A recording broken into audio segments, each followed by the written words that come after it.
அஸ்ஸலாமு அலைக்கும் நண்பர்களே. இன்று நாம் ஈசா அலைஹிஸ்ஸலாம் அவர்களை பற்றி பார்க்க போறோம். ஹஜ்ரத் ஈசா அலைஹிஸ்ஸலாம் அவர்கள் ஹஜ்ரத் மரியம் அலைஹிஸ்ஸலாம் அவர்களுக்கு கணவன் இன்றி பிறந்தார்கள். ஹஜ்ரத் மரியம் அலைஹிஸ்ஸலாம் அவர்கள் கருவுற்ற போது அவர் தன்னுடைய தூய்மையான கன்னித்தாயின் என்பதை நிரூபிக்க வேண்டியதாக இருந்தது. ஹஜ்ரத் ஈசா அலைஹிஸ்ஸலாம் அவர்களின் பிறப்பு ஏற்பட்ட அப்போது அல்லாஹு தஆலாவிடம் இருந்து என்ன கட்டளை வந்தது? ஹஜ்ரத் ஈசா அலைஹிஸ்ஸலாம் அவர்களை கொல்ல செய்ய எந்த மனிதன் எண்ணம் கொண்டிருந்தான்? உண்மையில் ஈசா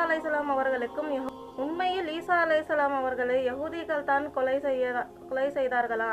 இதன் பின்னணியில் உள்ள உண்மை இந்த வீடியோவில் முழுமையாக பார்க்கலாம்.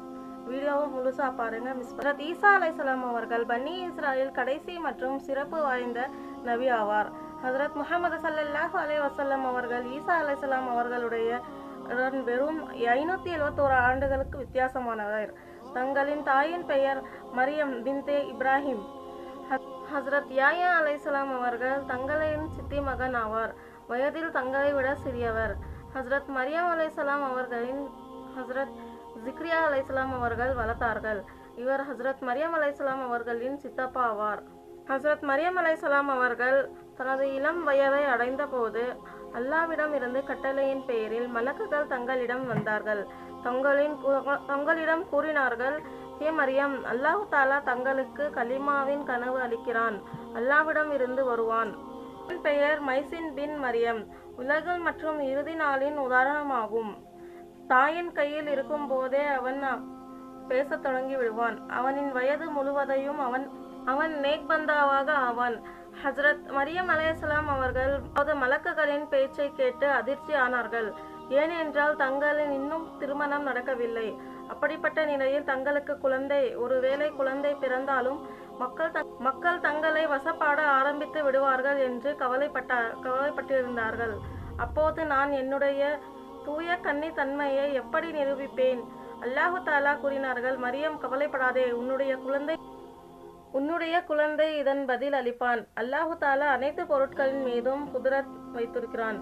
ஈசா அலைஹிஸ்ஸலாம் அவர்களுக்கு முன் ஹஜ்ரத் ஆதம் அலைஹிஸ்ஸலாம் அவர்களை தாய் தந்தை இன்றி பிறப்பித்தான். உலகில் எவனும் தாய் தந்தை இன்றி யாரும் பிறக்க மாட்டார்கள். தந்தையின்றி பிறக்கும் குழந்தைக்கும் அப்பெண்ணின் கற்பையின் நடத்தையும் கேவலமாக படுத்துவார்கள். இதனால் தான் உலகின் நினைத்து மிகவும் கவலையாக இருந்தார் மரியம் அலைஹிஸ்ஸலாம் அவர்கள். அல்லாவின் கட்டளையில் ஒரு ஃபரிஷ்டா மலக்கு மரியம் அலைஹிஸ்ஸலாம் அவர்களிடம் கூறினார், நான் அல்லாவிடம் இருந்து அனுப்பப்பட்ட அவர் தங்கள் மீது ஊதினார்கள். சில நாட்களுக்கு பின் ஹஜ்ரத் மரியம் அலைஹிஸ்ஸலாம் அவர்கள் உடலில் சில மாற்றங்கள் ஏற்பட்டன. பின் குழந்தை பிறப்பதற்கான நேரமும் வந்தபோது தங்கள் யுரேஸ்லம் முகத்தஸில் இருந்து 9 மைல் தூரத்தில் இருந்தது. தங்கள் யாரும் அறியக்கூடாது என்று நான் ரோசே இருந்தேன். யாராவது தங்களின் உன்னை கண்டு கொண்டால் அவனிடம் கூறு என்று அல்லாஹ் தாலா கூறினார். நான் ரஹ்மானிற்காக ரோசே அதாவது நோன்பு வைத்திருக்கிறேன் என்று கூறுங்கள் என்று கூறினார். அல்லாஹு தாலா தங்களை அவமானத்திலிருந்து காப்பாற்ற தன்மையை கொடுத்தார். அலைஹிஸ்ஸலாம் அவர்கள் குழந்தையை எடுத்துக்கொண்டு மக்களிடையே வந்தார். மக்கள் கூறினார்கள், மரியம், நீ மிகப்பெரிய தவறான செயலை செய்திருக்கிறாய். தங்கள் கூறினார்கள், எனது நோன்பு உள்ளது, நீங்கள் என் மீது அவதூறு கூறாதீர்கள். என் மீது நம்பிக்கை இல்லை என்றால் இந்த குழந்தையிடம் கேளுங்கள். மக்கள் உங்கள் மீது கடுமையான கோபத்தில் இருந்தார்கள். குழந்தை என்ன பதில் சொல்ல போகிறது என்றார்கள். அந்த குழந்தை பேசியது. ஹஜ்ரத் ஈசா அலைஹிஸ்ஸலாம் அவர்கள் அல்லாஹ் தாலாவின் கட்டளையின்படி பேசினார். நான் அல்லாவின் பந்தா. அல்லாஹ் என்னை நபியாக்கி இருக்கிறான். நான் இந்த இடத்தில் இருக்கிறேனோ அந்த இடத்தில் பர்க்கத் உருவாக்கப்படும். அந்த மக்கள் அனைவரும் பச்சிளம் குழந்தை பேச்சை கேட்டு அதிர்ந்து போனார்கள். ஹஜ்ரத் மரியம் அலைஹிஸ்ஸலாம் அவர்களிடம் மீதான சந்தேகமும் விலகியது. அந்த மக்கள் இதை நம்பினார்கள். ஈசா அலைஹிஸ்ஸலாம் அவர்களை மற்ற குழந்தைகளை போன்று இல்லை. பனி இஸ்ராயல் மக்கள் அம்பியாக்களை நம்ப மாட்டார்கள்.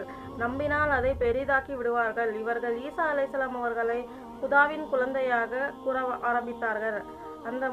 அவர்கள் மூன்று குதா உள்ளது என்று கூற ஆரம்பித்தார்கள். ஒன்று அல்லாஹு தாலா, மற்றொன்று குதாவின் மகனாக ஹஜ்ரத் ஈசா அலைஹிஸ்ஸலாம் அவர்களையும், மூன்றாவது தங்களின் தாய் மரியம் அலைஹிஸ்ஸலாம் அவர்களையும் குதாவாக கூற ஆரம்பித்தார்கள். குதா 3 ஹஜ்ரத் ஈசா அலைஹிஸ்ஸலாம் அவர்கள் மீது அல்லாஹு தாலா இன்ஜீல் கிதாபை நாசில் செய்தார். மௌஜிசாத்தையும் அதா செய்தார்.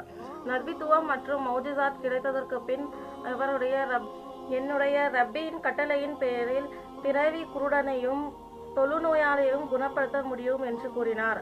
என்று என்னிடம் வந்தாலும் எதை நீங்கள் தங்களுடைய கொண்டு வந்தாலும் அதை என்னால் கூற முடியும்.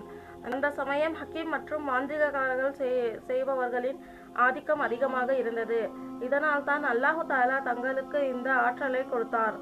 தங்கள் மிக பெரிய ஹக்கீம்களின் எதிரில் வெற்றி கொண்டீர்கள். மிக பெரிய ஆமீல்களுக்கு இந்த விஷயம் தெரிய வந்தது.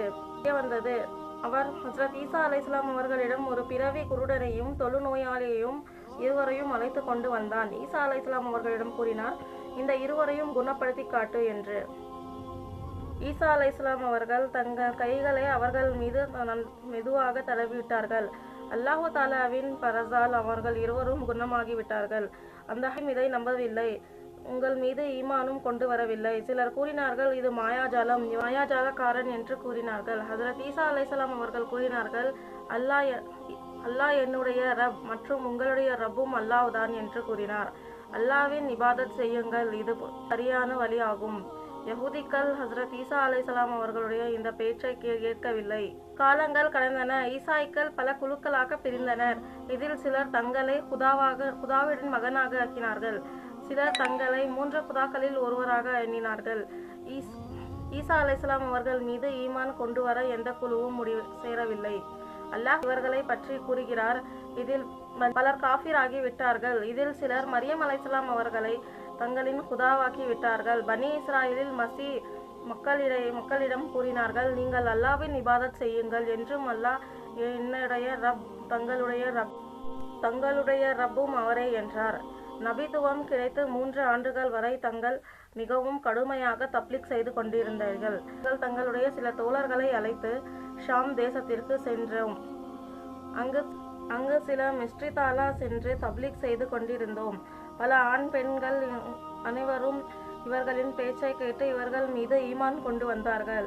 இதை யஹூதிகள் கண்டு மிகவும் வெறுத்தனர், பொறாமையுற்றார்கள். பின் எதிரிகளாக உருவெடுத்தார்கள். பகலில் மஸ்ஜிதே அக்ஸாவிடம் சென்று மற்றவர்கள் மீது ஈமான் கொண்டதை பற்றி தெளிவாக தப்லீக் செய்து தீனே இஸ்வி மீது நிலையாக இருங்கள் என்று கூறுவார்கள். பின் எனக்கு பின் கடைசி தூதுவர் ஒருவர் வருவார், அவர் பற்றி நீங்கள் அடிக்கடி கூறுவார்கள். தங்களுடைய தோழர்கள் ஒருவர், அவன் பெயர் யஹூதா. யஹூதிகள் ஈசா அலைஹிஸ்ஸலாம் அவர்களை கொல்ல திட்டம் தீட்டிக் கொண்டிருந்தார்கள். அப்போது அவன் ஈசா அலைஹிஸ்ஸலாம் அவர்களை கொல்ல திட்டம் தீட்டுபவர்களிடம் சென்றார். நான் ஈசா இருக்கும் இடத்தை கூறுகிறேன், நீங்கள் தெரிய விரும்புகிறீர்களா என்று அதற்கு யஹூதிகள் யஹூதாவிற்கு 30 நாணயங்கள் லஞ்சமாக கொடுத்தார்கள்.